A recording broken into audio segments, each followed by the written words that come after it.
How do we create a future in which both people and nature can thrive? This is the biggest question of our times. In the next few decades, we need to do something unprecedented, achieve a sustainable existence on Earth. But how do we do it? We can start by understanding how we got to this point. 20,000 years ago, humankind consisted of less than 1 million hunter-gatherers across the globe. We lived within the resources on offer, in balance with nature. A strategy that could theoretically last forever. But it wasn't an easy life. Nature determined our survival. We used our unique minds to challenge that reality. We learnt how to tame the wild, get more from the environment. Our population boomed, as did our demands. Every time a new problem arose, we solved it, altering Earth's entire surface in the process. And now we have changed the world so profoundly, scientists have decided that Earth has entered a new phase of its existence. Welcome to the Anthropocene, the age of humans. The tables have turned. We now determine nature's survival. The planet is ours. There's just one problem. We're now totally out of balance with nature. And unless we get our balance back, this age of humans is due to be short-lived.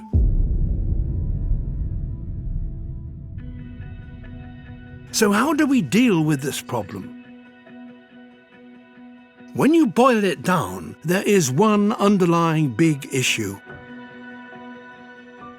Our planet is becoming less wild. Our species has cleared 3 trillion trees, cultivated half its fertile land, and now fishes across most of the ocean. In the last 50 years, the populations of wild animals have reduced by 60%. We've replaced them with ourselves and our domesticated animals and plants. Today, we and the animals we raise account for 96% of the mass of mammals and 70% of the birds on Earth. There's very little wild left. This biodiversity loss is not just a tragedy, it's the single biggest problem we face. Without biodiversity, the world as we know it doesn't work. Our planet needs its wild spaces. Every one is a component in the global machine. Only if they are all healthy can the planet run smoothly. A less wild world is less able to provide for our needs, less able to maintain dependable weather and seasons, less able to absorb our impact.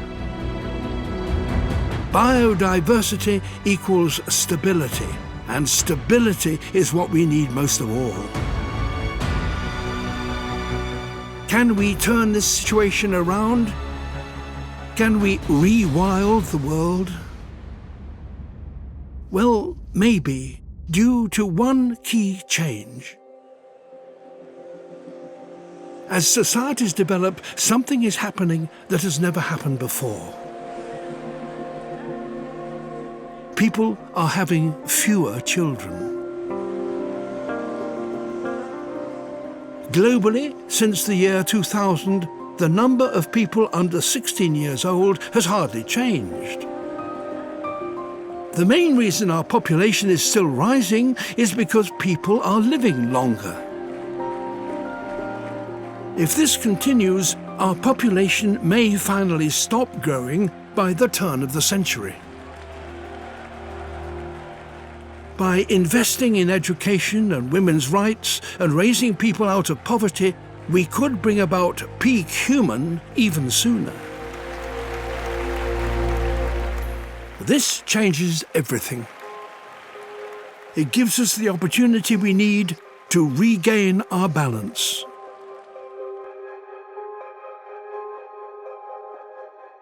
The plan for our planet is remarkably simple. Reduce our impact by making sure that everything we do, we can do forever. For the biggest gains, we could concentrate our efforts on 4 goals: phasing out fossil fuels and replacing them with renewables. This will not only slow the warming of the planet and the acidification of the ocean, but it will lead to clean air for all of us. Upgrading to efficient food production and reducing our consumption of meat.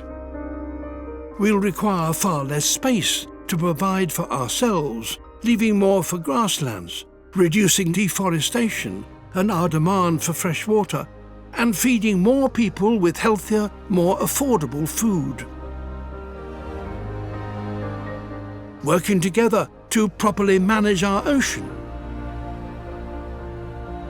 A global network of no-fish zones and a treaty on the use of international waters would restore the health of the ocean so it actually produces more fish for us all to eat.